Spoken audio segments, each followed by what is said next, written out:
அனைவருக்கும் வணக்கம். நான் இன்று அண்மையில் நடைபெற்ற ஒரு உண்மை நிகழ்வினை பற்றி உங்களுடன் பகிர்ந்து கொள்ள வந்துள்ளேன். கேரளாவில் 1.5 வயது குழந்தை கொடூரமாக அடித்து கொலை செய்யப்பட்ட சம்பவம் அனைவரின் மனதிலும் கடும் தாக்கத்தை ஏற்படுத்தியுள்ளது. அதிலும் அனைத்து தாய்மார்களும் விட்டால் அந்த பெண்ணை அடித்தே கொன்று விடுவார்கள் போல.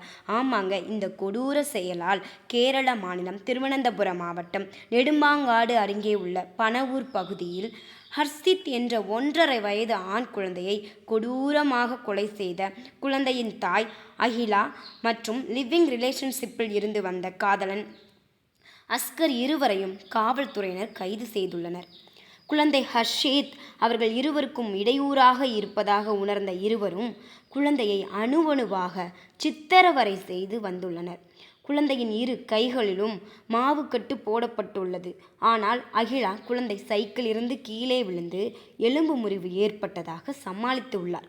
இந்நிலையில்தான் கடந்த மே மாதம் 29ஆம் தேதி அகிலா தமிழகத்தில் நடைபெற்ற நடன நிகழ்ச்சிக்கு சென்ற நேரத்தில் குழந்தை அழுது கொண்டே இருந்ததால் ஆத்திரமடைந்த அஸ்கர் குழந்தையின் தலையை சுவற்றில் மோதி கொடூரமாக கொலை செய்துள்ளார். இப்படியும் இருப்பார்களா மனிதர்கள் என்று ஆச்சரியப்படும் அளவிற்கு இந்த அஸ்கர் செய்த செயல் அனைவரும் மனதிலும் வலியையும் பாதிப்பையும் ஏற்படுத்தி உள்ளது.